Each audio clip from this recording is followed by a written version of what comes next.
সাধারণত মহড়া দিচ্ছিল, সাধারণ শিক্ষার্থীদেরকে ভরকে দেওয়ার জন্য করা।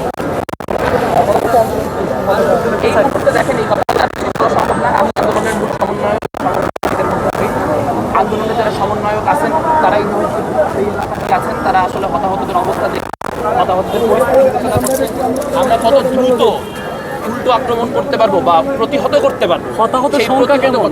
হতাহতের সংখ্যা এই মুহূর্তে বলা সম্ভব না ভাই, কারণ হতাহত যারা কেউ কি মারা যাওয়ার মতো অবস্থা হয়েছে? অবশ্যই অবশ্যই অনেকেই আছে ভাই, এই সংখ্যাগুলো এক্সাক্ট বলা খুবই ডিফিকাল্ট। আপনারা একটু ওয়েট করেন। 150 প্লাস এখানে আমাদের শিক্ষার্থী ভাই বোনেরা এখানে আছে, যারা 150 হয়েছে, 150 প্লাস আছে। সবচেয়ে বেশি ইনজুরি হয়েছে হেড ইনজুরি, সবাই জনিত মানে প্রবলেমটা হয়েছে।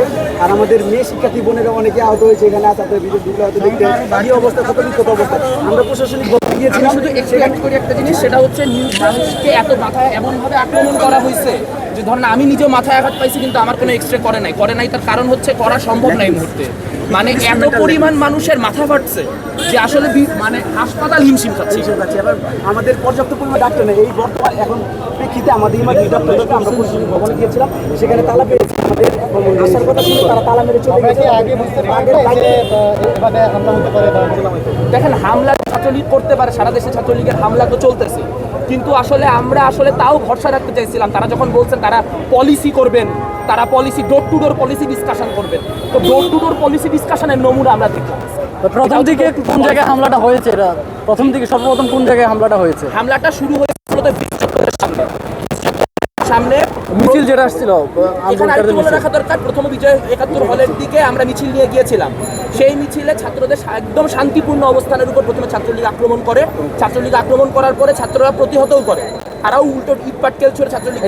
কার দল ছিল আসলে? এক্স্যাক্টলি সৈকতের দল ছিল নাকি? জি, সৈকতের দল ছিল নাকি? আর কার দল ছিল? কার দল ছিল কি ছিল এটা তো ভাই বলা সম্ভব না। আমরা তো মিছিল নিয়ে গেছিলাম, আমরা জাস্ট একটা হেলমেট বাহিনী দেখছি। এখন কোন হেলমেট বাহিনীর মানে কাদের সেটা আপনারা জানতে পারেন, আমরা এখনো জানি না। আপনারা কি বলতে পারেন যে কেউ মারা গেছে কিনা ইতিমধ্যে? না, আমাদের কাছে এরকম কোনো খবর নেই। কিন্তু অনেক শিক্ষার্থী যারা রয়েছেন তারা কি অক্সিজেন সাপোর্টের প্রয়োজন করতেছে, আরো অনেক ভয়াবহ অবস্থা, অনেকে অক্সিজেন সাপোর্ট ভিতরের প্রয়োজন করতেছে। এবং সার্জারিতে অনেকে আছে, ইমার্জেন্সিতে যাদের ইমার্জেন্সি ট্রিটমেন্টের প্রয়োজন আছে, কিন্তু আমাদের মানে আমাদের পর্যাপ্ত এখানে ডাক্তার নেই। আমরা প্রশাসনিক ভবনে গিয়েছিলাম, সেখানে তালা পেয়েছি। আমাদের একটি এখন মেসেজ, আমরা পরবর্তী প্রেস ব্রিফিং করবো, কিন্তু আমাদের এখন আপনারা যে সাহায্যটা করতে পারেন, আমাদের ইমার্জেন্সি ডাক্তার প্রয়োজন, ইন্ডিয়ান ডাক্তার হলেও চলবে। আমরা আসেন, আমাদের এখানে 150 প্লাস শিক্ষার্থী ভাই বোনেরা আছে যাদেরকে আমাদের এখন ট্রিটমেন্ট দেওয়া অত্যাবশ্যক, কিন্তু আমরা ডাক্তারের ল্যাকিংসের কারণে ইমার্জেন্সিতে আমরা বড় জোর 3 থেকে 4 জন আছে, কিন্তু পর্যাপ্ত পরিমাণ ডাক্তার নেই। আমরা এখন ডাক্তারের প্রয়োজন, অনেক ল্যাকিংস আছে। যদি ইন্টার্নশিপে আশেপাশে ডাক্তার থাকে আমাদের একে মানে প্রাথমিক যে আমাদের মানে সাহায্যটা এটা করতে পারে। আমরা চাচ্ছি, এখন প্রশাসনিক ভবনে গিয়েছিলাম, যাওয়ার পরে সেখানে তালা পেয়েছি। আমরা যাওয়ার কথা শুনে তারা তালা মেরে চলে গেছে। এখন আমাদের ইমার্জেন্সি ডাক্তার প্রয়োজন।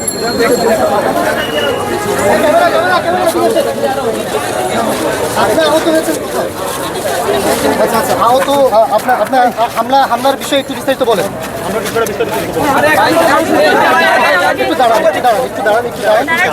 দাঁড়ানোর পরিস্থিতি এখন কথা না ভাই, দাঁড়ানোর দেখান নাই। আমি যে টক শো করছিলাম এটা দেখছে, আমাকে টার্গেট করে ওরা আমার পিছনে দৌড়াচ্ছিল। তখন এক ছেলে আমাকে প্রোটেকশন দিয়ে সে আমাকে ব্রিটিশ সঙ্গী বলতে দেয়। ব্রিটিশ সঙ্গী আমার সামনে দাঁড়াচ্ছিল, আমি ওদের কাছে হাত জোর করে বলছি রাত্রিরা প্লিজ আমাকে বাঁচান, না এটা আমাকে মেরে ফেলবে। তো ওই 3 জন মহিলা আমাকে পিছনে উঠে রাখছিল। এরপরে একটু পরে এসে ছাত্রলীগের লোকজন গালাগালি শুরু করছে যে তোরা এখানে কেন, অনেক খারাপ গালাগালি করছে। আপনার নাম কি, কোন ডিপার্টমেন্ট? সবাই দৌড়ে সামনে গেছে, আবার দৌড় দিছি। আবার দৌড় দেওয়ার পরে আবার দৌড় দেওয়ার পর সামনে একটা যাত্রীর সামনে ছিল। যাত্রীর সামনে অনেকগুলো ছেলে মেয়ে, ওদেরকে ওরা মাটিতে শুয়েছিল, ওদের উপর লাঠি দিয়ে পিটাচ্ছিল। সবাইকে লাঠি দিয়ে পিটাচ্ছিল। ওখান থেকে আমরা কয়েকজন ছিলাম, আমরা দৌড় দিছি। আমরা ওখান থেকে দৌড় দিছি। একটু পরে আবার পিছন থেকে আসছে, আমার পিছন থেকে দৌড়ে আসছে। একটু পরে আমি দৌড়াই আবার দৌড় দিছি। আমরা টিচার্স কোয়ার্টারের ওখানে গেট বাজাচ্ছিলাম, আপনারা খুলেন, ওরা খুলবে না, ওরা কেউ খুলতেছে না। কি নাম আপু আপনার? পরে আমি সুপারজিত স্বাধীনতা চত্বরের কাছে আসছি, তখন অদিতি ছিল শামসুন্নাহর হলে। অদিতি পিছন থেকে ডাক দিতে, পরে আমি আর অদিতি অনেকক্ষণ ওখানে দাঁড়িয়েছিলাম। পরে 2 জন মিলে ও বলছে আমি শামসুন্নাহর হলে নিয়ে যাই। পরে 2 জন মিলে যখন ওখান থেকে হাঁটা শুরু করছি, একটু পরে দেখি যে একটা ছেলে সে লাঠি নিয়ে দৌড়ে দৌড়ে এসে ওরা সিদ্ধান্ত নিয়েছে ওরা মেয়েদেরকে মারবে না, ওরা লাঠি দিয়ে রিক্সার উপর একটা রিক্সাকে বাড়ি দিয়ে থামায়ে আমাদেরকে ওই রিক্সায় উঠাইছে। পরে আমরা যখন রিক্সা নিয়ে রওনা দিছি পাশে অনেকগুলো ছেলেকে তারা লাঠি দিয়ে মারতেছিল, পরে আমরা ঢাকা মেডিকেলে চলে আসছি ওখান থেকে।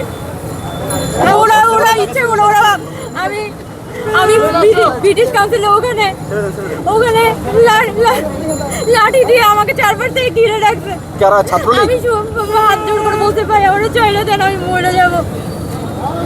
এরা বলতে পারছে অনেক খারাপ গালাগালি করতেছে, আমি তোর টক শো দেখছি, তুই যে কি বলছিস আমি দেখছি।